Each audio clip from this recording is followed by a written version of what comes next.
Welcome to யாவரும் கேளீர். நான் உங்கள் பத்ரி பேசுகிறேன். உலகநாயகன் கமல்ஹாசன் நடிக்கக்கூடிய கல்கி பார்ட் 2 அது அடுத்த ஆண்டு படப்பிடிப்பு ஆரம்பிக்க போகுது. அதை பொறுத்தவரைய நம்ம சுப்ரீம் எஸ்கின் அப்படிங்கிறவர் ஒரு ரெகுலர் வில்லன் கிடையாது, ஒரு கதாநாயகன். அவரை பொறுத்தவரைய ஒரு கதாநாயகன். அவரை ஈஸியாலாம் யாரும் டச் பண்ண முடியாது, அந்த மாதிரியான ஒரு கதாபாத்திரம். அது குறித்து நம்ம டைரக்டர் நாக் அஸ்வின் ஒரு பேட்டி கொடுத்துருக்காரு. அது என்னன்னா, அந்த கடைசியில் வரக்கூடிய அந்த டயலாகு, படத்தில் வரக்கூடிய டயலாகு தமிழில் பாரதியார் கவிதைகளை பயன்படுத்தியிருப்பாங்க வறுமையினர் சிவப்பில். அதே படம் தெலுங்கில் எடுக்கும்பொழுது ஸ்ரீ காரு அவருடைய கவிதைகளை தான் பயன்படுத்தியிருந்தாங்க. அதில் அந்த கிளைமேக்ஸில் வரக்கூடிய பூமார்க்கம் பட்டிஸ்டானு பூகம்பம் புட்டிஸ்டானுன்னு அந்த பேசியிருப்பார். இந்த லைன் டப்பிங் எப்போ கமல் சார் ஆட் பண்ணாராம். Kamal sir who is a voracious reader of Sri காரு, அவர் தான் இதை ஐடியா கொடுத்தாரு. அது சூப்பராக இருந்தது. அவர் பேசி காமிச்சார், நான் மிரண்டுட்டேன் சார், இதை அப்படியே பேசிடுங்க அப்படின்னு சொல்லி அதை கொண்டு வந்தேன் அப்படின்னு சொல்கிறாரு. அதே மாதிரி supreme Eskin is not a typical villain sitting in a den waiting for trucks to arrive. He is a hero on his own mind. That is what makes his character interesting அப்படிங்கிறாங்க. கமல் சார்ட்ட சொல்லப்பட்ட பொழுது இது சாதாரணமாக மற்ற படங்களில் வரக்கூடிய villain மாதிரி கிடையாது. உங்களை நாங்கள் கூப்பிடுறோம் அப்படின்னா அதுக்கு எந்த வெயிட்டேஜ் இருந்தால் கூப்பிடுவோம். உலகத்தையே ஒருத்தன் கட்டி ஆள்றான், அப்படிப்பட்ட ஒரு ஆள் தான் இந்த சுப்ரீம் எஸ்கின். அவ்வளோ வேர்ல்டையும் தன்னோட கண்ட்ரோலில் வச்சுருக்கான். மற்ற இடங்கள்லாம் எதுவுமே இல்லை, இங்கே எல்லாமே இருக்குது அவனோட யூனிவர்ஸில். ஸோ அப்படிங்கிறது தான் அவங்க எப்படி மற்ற கேரக்டர்ஸ் எதிர்த்து வராங்க. அதாவது பிரபாஸ், அமிதாப் பச்சன், தீபிகா படுகோன் கேரக்டர்ஸ்லாம் எப்படி எதிர்த்து வராங்கங்கிறது தான் கதை. இதில் அந்த மித்தாலாஜிக்கல் பேக்ரவுண்ட் இருக்குது. கர்ணன் கேரக்டரு, ஒரு கிருஷ்ணர் கேரக்டர், இந்த மாதிரி மித்தாலாஜிக்கல் பேக்ரவுண்ட் இருக்குது. அப்படி இருக்கும் பொழுது இவருடைய கேரக்டர் என்ன மாதிரி வருது, என்ன எப்படி கொண்டு கனெக்ட் பண்ண போகிறாங்கங்கிறது அடுத்த பார்ட், அந்த பார்ட் 2ல் தான் தெரியும். ஸோ அது வரும்பொழுது மிகப்பெரிய கூஸ் பம்ப்ஸாக இருக்கும். அவருக்கு ஃபுல் களம். அந்த அடுத்த செகண்ட் பார்ட் சுப்ரீம் எஸ்கினுக்கு பெரிய களம் இருக்கும். அவர் இறங்கி ஆடக்கூடிய அளவுக்கு, அவருக்கு தீனி போடுற லெவலுக்கு அதெல்லாம் முன்னாடியே பேசியிருப்பாங்க, இல்லைன்னா அவர் ஒத்துக்கிட்டு இருக்கவே மாட்டார். ஸோ அந்த ஆஸ்பெக்டில் பார்க்குற பொழுது இது மிகப்பெரிய இன்னும் ஒரு எதிர்பார்ப்பு ஏற்படுத்துது. ஏற்கனவே 1000 கோடி பண்ண படம் செகண்ட் பார்ட் வரும்பொழுது இன்னும் மிகப்பெரிய வெற்றி பெறும். ஏன்னா ஓப்பனிங் இன்னும் பெருசாக இருக்கும். நாசரை பொறுத்தவரை உலகநாயகன் கமல்ஹாசனுடைய எல்லா படங்கள்லையும் இருப்பார்.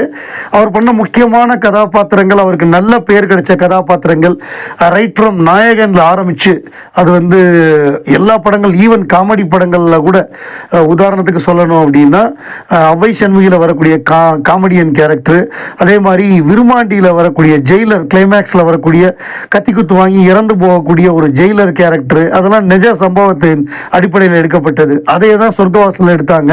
ஸோ இந்த மாதிரி பல்வேறு கதாபாத்திரங்கள், அது குருதி புனலில் வர ரோலாக இருக்கட்டும், தேவர் மகனில் ரோலாக இருக்கட்டும், எல்லாமே கொடுத்துருப்பாரு. உத்தம வில்லன்லேயும் அவருக்கு ஒரு ரோல் கொடுக்கப்பட்டது. அதுக்கப்புறம் சில காரணங்கள்னால அவர் படங்களில் பண்ணலை. பட் இப்போ திரும்ப தக் லைஃப்பில் பண்ணுறாரு. ஒரு கேப்புக்கு அப்புறமாக தக் லைஃப்பில் ஒரு கதாபாத்திரம் பண்ணுறாருங்கிறது ஒரு மகிழ்ச்சியான விஷயம். அவர் அபிராமி இவங்கெல்லாம் ஒரு கேப்புக்கு அப்புறம் இந்த படத்தில் பண்ணுறாங்க. அது ஒரு மகிழ்ச்சியான விஷயம். இதை பொறுத்தவரைய இவர் ஒரு பேட்டி கொடுத்துருக்காரு. நம்ம நாசர் சமீபத்தில் ஒரு யூடியூப் சேனலுக்கு பேட்டி கொடுத்துருக்காரு. அதில் பல்வேறு விஷயங்கள் பேசியிருக்காரு. அதில் அவர் குறிப்பிட்டு சொன்னது என்ன அப்படின்னா, அவர் சின்ன பையனுக்கு பயங்கரமான ஒரு விபத்து ஏற்பட்ட போது எனக்கு என்ன பண்ணுறதுனே தெரில, கமல் சார் தான் என்னோட கூட இருந்து பையனை விபத்து ஏற்பட்ட இடத்துல தூக்கிட்டு போய் ஹாஸ்பிட்டலில் சேர்த்து தேவையான உதவி ஒன்று விடாமல் எல்லாத்தையுமே அவரே பார்த்துக்கிட்டாரு. அதுக்கு நான் நன்றி சொல்கிறேன் அப்படின்னு சொல்லியிருக்காரு. ஸோ இது எப்படின்னா ரொம்ப க்ளோஸாக இருந்த காலகட்டங்களில் அதெல்லாம் அவங்க ஒரு கேப் ரெண்டு பேருக்கு சின்னதாக. ஏன்னா கமிலா நாசரும் வெளில போயிட்டாங்க. அவங்கெல்லாம் எப்போ மீட் பண்ணாங்க கடைசியானே தெரில. நாசர் நடிகர் சங்கத்தோட ஆட்களோட மீட் பண்ணார். கமிலா நாசர் கடைசியாக எப்போ பார்த்தாங்கன்னே தெரியலை. ஏன்னா கமிலா நாசர் நற்பணி இயக்க காலம், அந்த பேச்சு போட்டி அந்த மாதிரி இருந்த காலத்திலேயே அதெல்லாம் பார்த்துக்கிட்ட ஆள். இப்போ ஒரு அரசியல் கட்சியிலே வந்தாங்க. என்ன காரணமோ அவங்களுக்கு சில காரணங்கள், பையனுக்கு உடம்பு இல்லைங்கிறது தான் காரணமாக சொல்லிட்டு போனாங்க. ஒரு பெரிய கேப்பு. பார்ப்போம் இந்த படத்தில் நடிக்கிறது மூலமாக அந்த பழைய நட்பு திரும்பி வருதா அப்படின்னு பார்ப்போம். புஷ்பா 2 மிகப்பெரிய வெற்றி படமாக அமைந்து 1000 கோடிக்கு மேலே வசூலை பண்ணி பட்டைய கிளப்பிட்டு இருக்காது. 1700 கோடி அந்த ரேஞ்சுக்கு போயிடுச்சு. அல்லு அர்ஜுன் ஒரு பேட்டி கொடுத்துருந்தாரு. அதில் என்னன்னா, அவர்கிட்ட கேட்டாங்க, உங்களுக்கு தமிழ் சினிமாவில் யாரோட டான்ஸ் பிடிக்கும், யாரோட நடிப்பு பிடிக்கும்லாம் கேட்டிருந்தாங்க.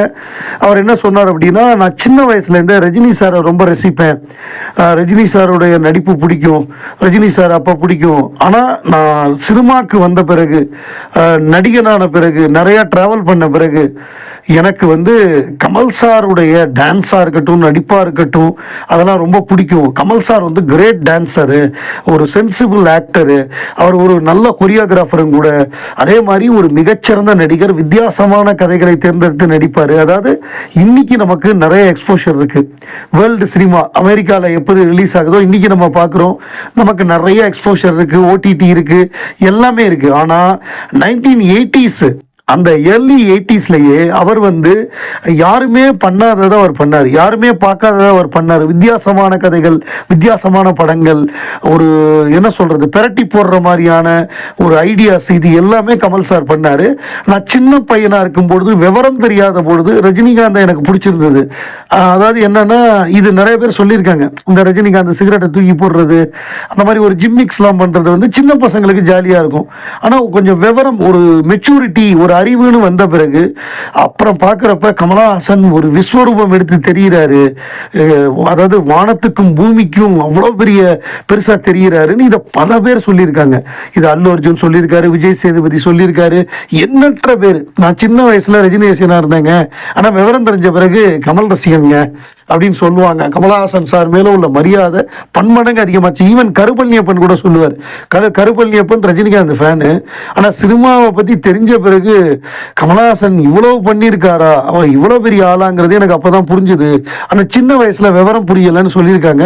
இது அல்லு அர்ஜுனும் அந்த லிஸ்ட்டில் ஜாயின் பண்ணியிருக்காருங்கிறது மகிழ்ச்சியான விஷயம். ஏன்னா விவரம் தெரிஞ்ச பிறகு முட்டாளாக இருக்கக்கூடாதுல்ல.